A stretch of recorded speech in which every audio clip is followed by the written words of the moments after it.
We're on Democracy Now!, democracynow.org, the War and Peace Report. I'm Amy Goodman. We're on the road today in Tampa, Florida. I'll be speaking at the Seminole Church in Tampa tonight.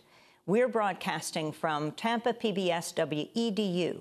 President Trump and Russian President Vladimir Putin agreed Tuesday during a phone call to work together to seek a ceasefire in Syria. According to the Kremlin, Putin and Trump agreed to meet in July to discuss a resolution to the protracted conflict. The phone call came the same day ISIS militants attacked a makeshift camp for displaced Syrians and Iraqi refugees, killing nearly 40 civilians and Kurdish fighters near Syria's northeastern border with Iraq. Meanwhile, Human Rights Watch has concluded Syrian government forces have used chemical nerve agents such as sarin gas in attacks at least 4 times in recent months, including in the April attack that killed 86 people, including dozens of children. Human Rights Watch said new evidence, including photos and videos of weapon remnants, suggests the April attack came from a Soviet-made airdrop chemical bomb specifically designed to deliver sarin. One of the other attacks on December 12th reportedly killed 64 people. The Syrian government's denied using chemical weapons. Meanwhile, U.S.-led coalition airstrikes continue in Syria. The journalistic monitoring group Air Wars says these airstrikes reportedly killed at least 24 civilians in the final week of April in and around Raqqa. Almost 500,000 people have been killed in the war in Syria, which has entered its 7th year, with more than 6 million Syrians displaced inside Syria and 5 million Syrian refugees living outside Syria's borders. Democracy Now!'s Nermeen Sheikh and I recently spoke about Syria with Anand Gopal, a well-known journalist who's lived in the Middle East for years, fellow at the Nation Institute, has reported extensively from the region. Anand Gopal is the author of No Good Men Among the Living, America, the Taliban, and the War Through Afghan Eyes. He began by talking about the U.S. policy in Syria. Well, I think it's important to understand that there's no regime change policy from the United States towards Syria, and there has never been a regime change policy. The Obama administration has said numerous times Assad must go, but what they mean is Assad should step down and somebody else in the regime should take over, and there should be a continuation of the regime in the interest of stability, and I put that in quotes because stability from their point of view, and in the interest of fighting terrorism. This is essentially the model that took place in Yemen, where you had the dictator step down, but you had the continuation of the dictatorship in a way. It's also really a continuation of what happened in Egypt. And that's been the goal from the beginning. And so the U.S. has never actually pursued a policy of regime change. If you want to see how regime change looks, so you can look at how the U.S. did that in Afghanistan in the 1980s, or even in 2001 in the air war, and neither of those have actually taken place in Syria. Well, so in that sense, Russia and the United States are in agreement, in other words, that they would rather retain Assad himself or someone from his regime as the head of state or in control of Syria because of fears of who might take over in the event that he goes or that his regime goes. Exactly. I mean, I would say the only difference between Russia and the United States is Russia probably wants Assad himself to continue, whereas the United States is more interested in stability and wanting the regime to continue. And we see this in many ways. For example, there's cases where when there's rebel groups that are fighting against the regime and they're getting weapons and funding from the United States, the U.S. will cut off funding to them unless they focus their fighting on ISIS only. This has happened numerous times.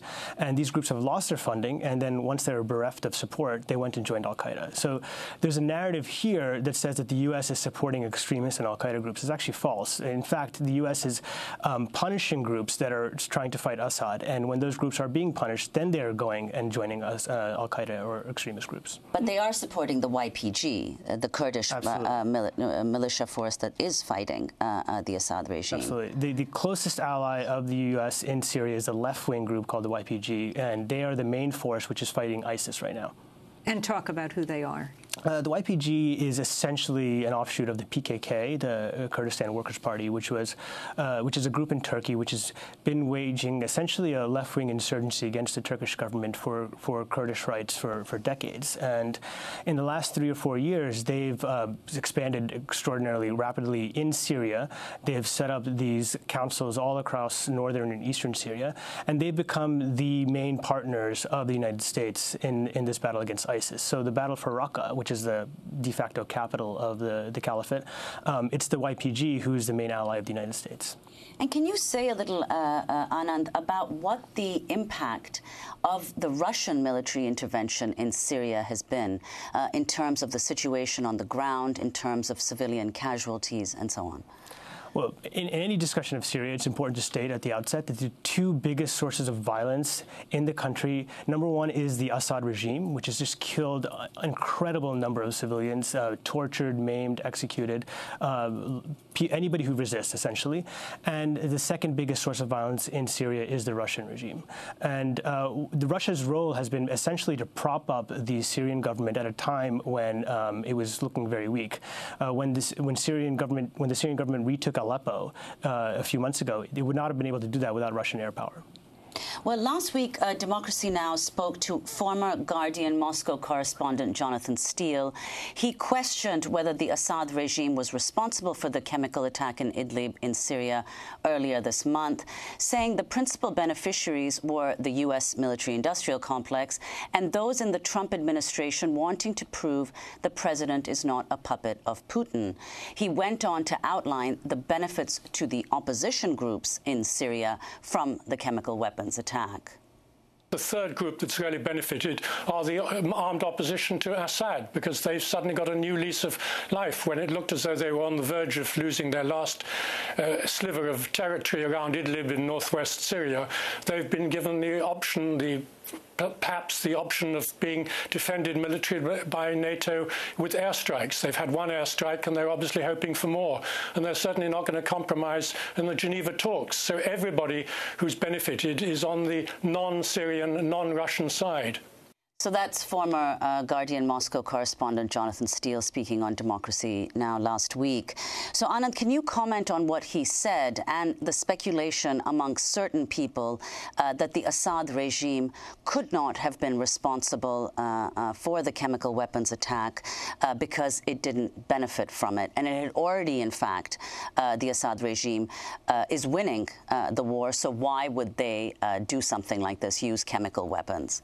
The principal beneficiary of the chemical attacks was the people who carried it out, which was the Assad regime.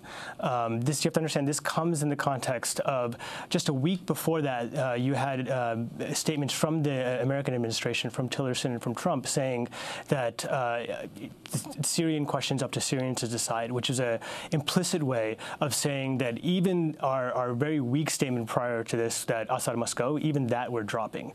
So he was now operating from a position of what he sees as basically impunity, and it was under those conditions under which he carried out the chemical attack. It's also coming under the circumstances that Russia was drawn closer to the YPG and was also having a rapprochement of sorts with Turkey, which is backing some elements of the FSA.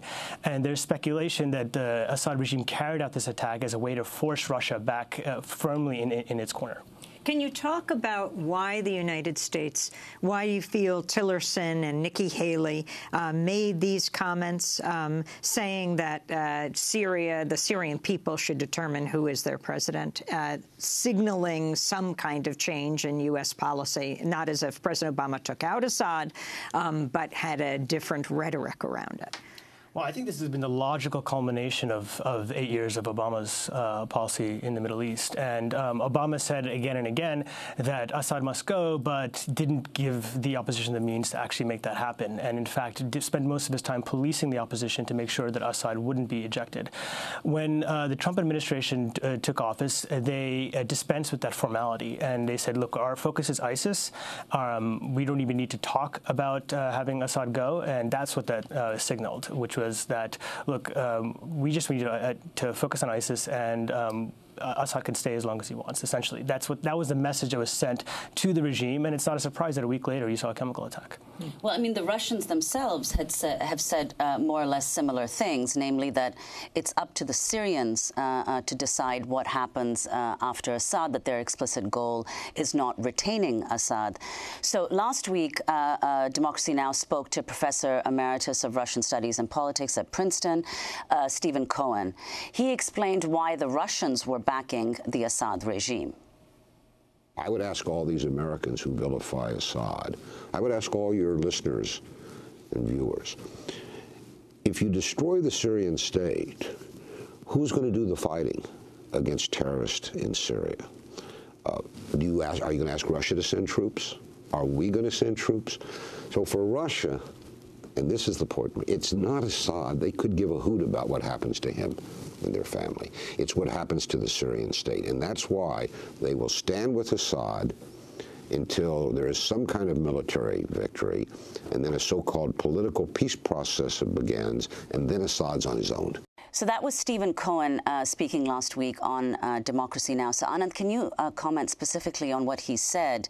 And also this idea that both the U.S. and Russia have, that the Syrians will be able to decide for themselves, despite the fact that for decades Syrians have not been able to decide for themselves. Well, it's interesting because what he said is basically a perfect summary of American policy in Syria, not actually Russian policy. And Syria is a dictatorship. Syrians do not have the ability to decide. When they wanted to try to decide for themselves, they had a revolution. And so when people say it's up to Syrians themselves to decide, when Russia or the United States says that, it's a coded way of backing the Assad regime. And, you know, he said that the Assad regime is the main force fighting terrorism in Syria, and that's absolutely false. The regime does not fight terrorism. It's actually the single biggest cause of terrorism in Syria. It is the cause of ISIS in Syria. And if you talk to Syrians, Bashar al-Assad and the regime is the biggest terrorist in the country.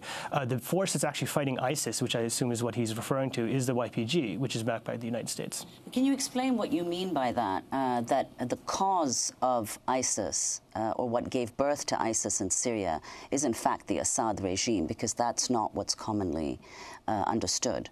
Well, I've spent a good portion of the last few months actually interviewing a number of ISIS fighters and defectors from ISIS. And one of the things I've made a point to do is actually ask them, why did you join this group, you know? And to a person, they all say they witnessed some horrific atrocity or massacre conducted by the regime.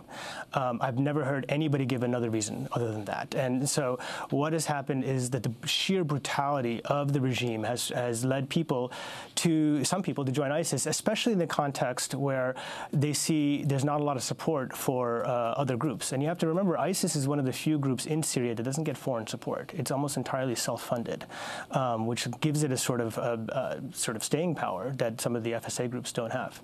And is it your sense that ISIS's power or control over Syria is weakening? It's absolutely weakening. Again, not because of the Assad regime, but in spite of the Assad regime. It's weakening because, for the most part, because of the YPG.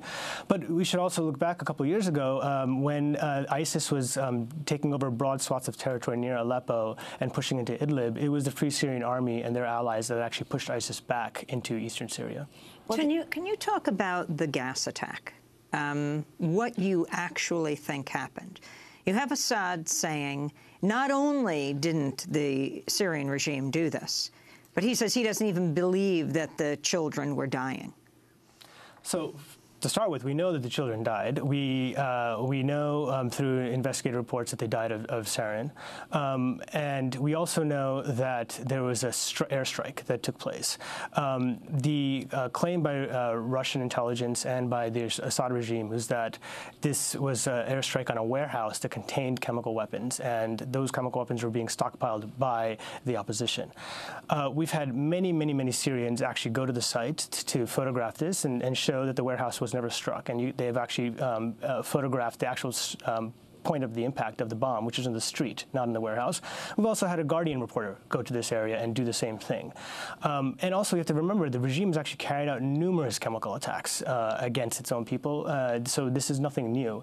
The idea that the opposition somehow stockpiled chemical weapons and waited for the regime to strike it so that it could then use it to its benefit, that's just a conspiracy theory, and in my view, that's on the level of Bigfoot or UFOs.